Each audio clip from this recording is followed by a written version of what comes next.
Welcome to Massive Beers. My name is Matt. We do the beer stuff here, and I'm excited for this one. Itty bitty little Flume from Battery Steele. Battery Steele Brewing. I've had a couple of their beers. It's been forever. Like forever since I've had anything from them.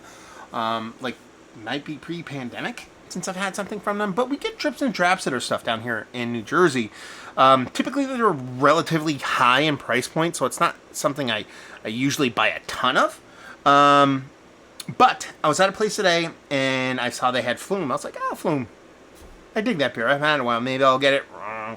It's like 20 plus bucks. I was like, then I noticed this. I was like, wait, what is this? A little Flume. And it was 15 bucks. That's my jam.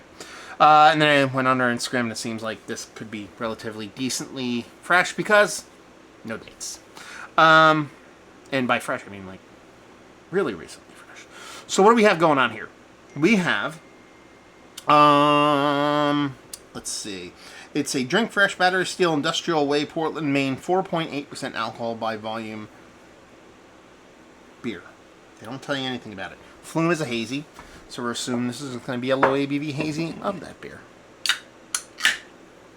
Okay. Man, I can't wait to get back up to Portland and the up that way. They're a little bit north of Portland, but you know what I'm talking about. Maine, son. Label-wise, I like it. Yeah, little flowers and waves. I think this beer is gonna be good. I'm getting wafts and wafts of delicious wafting going on. The head on this is a bit rocky, you know, usually like something a little bit softer than that. Sometimes a rocky head ends up being a little bit of high carbonic acid. Can be a tell of that. We'll see. Nice soft haziness to it. A little bit darker than I thought it was going to be, but again, we're not dealing with a super dark oxidized kind of color. It's a little bit darker. Yeah, looks the part of a little soapy hazy. Good nose. Yeah, fruit. Stone fruit, actually. Heavily leaning stone fruit. Very much kind of peachy vibes off of this. Peachy vibes with citrus is always in game pretty much in all these beers. And but there is this tell. I do believe I'm going to get a little bit of heightened kind of carbonic acid thing on this. It smells really, really nice. Listen, I don't get a lot of very heavily leaning peach forward kind of beers, especially in the low ABV realm. So I'm kind of excited for it. But I could see it being, you know, amazing or just a little bit. We're off to a not super negative start, but you look at that head, it's dissipating kind of weird. Let's just dive in. Cheers, y'all.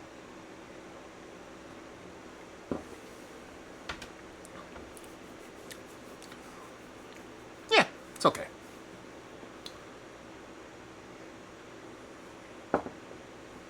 Definitely has a heightened carbonic acid level.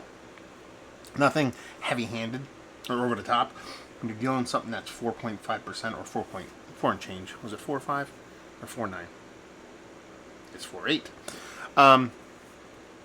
Even just a little aggressive on that can be a little bit more than what you'd expect for other beers. That peach thing definitely follows through. I thought it was going to be a little bit sweeter. A little bit peach gummy ring. It definitely comes off a little bit unripened peach, but it's definitely still leaning in that peach direction. Since you have that heightened carbonic thing, it usually does tend to kick down mouthfeel quite a bit.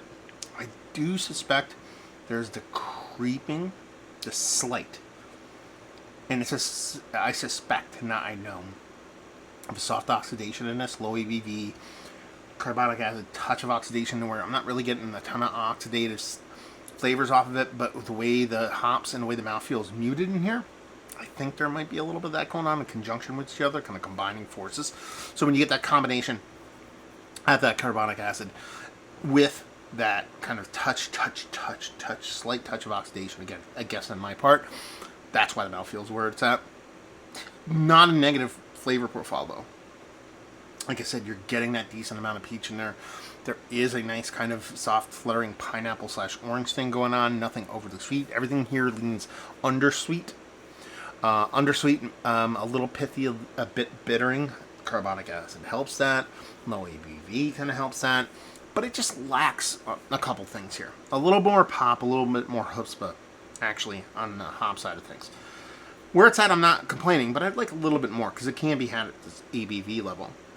that carbonic acid, dial that back. If that brings the mouthfeel back, we're killing two birds with one stone here.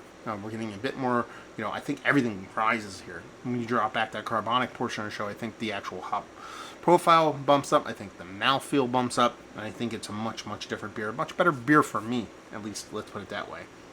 But at the same time, let's talk just base facts here. Do I wish it was better? Yes. Am I angry that I paid for it? No. I think it's a fun beer. I think it's a cool... I should have bought the Flume, even though it was a little bit pricey for me. I was kind of like, it'd be a fun thing to do a side-by-side with this to see where they land. But it's a fun cut from a brewery that I've had minimal exposure to, more specifically over the past few years, especially since the pandemic. And it's nice to have something around them and just dip my toe back in the water. I've talked about this a couple times over the past several reviews about how, new brewery, maybe not the best beer. Every now and then you get a stinker or whatever it may be. It's no reason to cut a brewery off.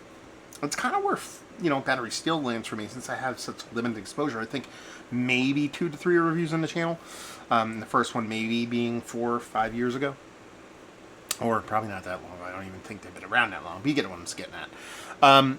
And it's one of those things where there's enough flavor, enough funness in this beer to where it makes me want to track down some other stuff from them.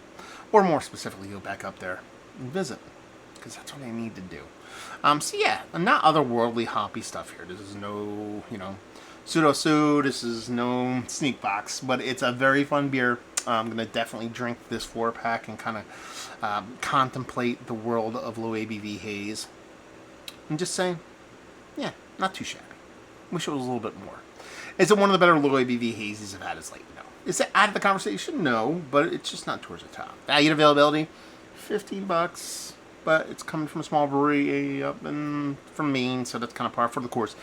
If you like what you like, this low ABV hazy, but you want it to skew undersweet and a little bit more bittering, and or carbonic acid isn't a thing for you. There's some people that it just doesn't affect really. So if you're one of those people, if you're like drinking the beers that I do on my channel, and like, I have no idea what this dude's talking about when he talks about this, you're probably one of those people. So you'll probably dig this if you like low ABV haze.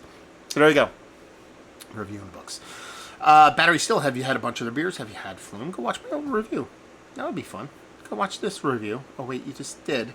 If you've had this beer, more specifically, hopefully this batch, which maybe it's an older batch, I don't know. But when I looked it up on Instagram, let's put it this way, the place that I bought this at, I go to about once every month or two. They did not have this on their cooler, a month ago. And they just posted it on Instagram not too long ago, so I'm assuming it's not. Anyway, if you've had it recently, down there, let's talk about it. Hopefully y'all enjoyed the review. Hopefully enjoying a little bit of little Battery Steele right now. We'll see you next time. Cheers, y'all.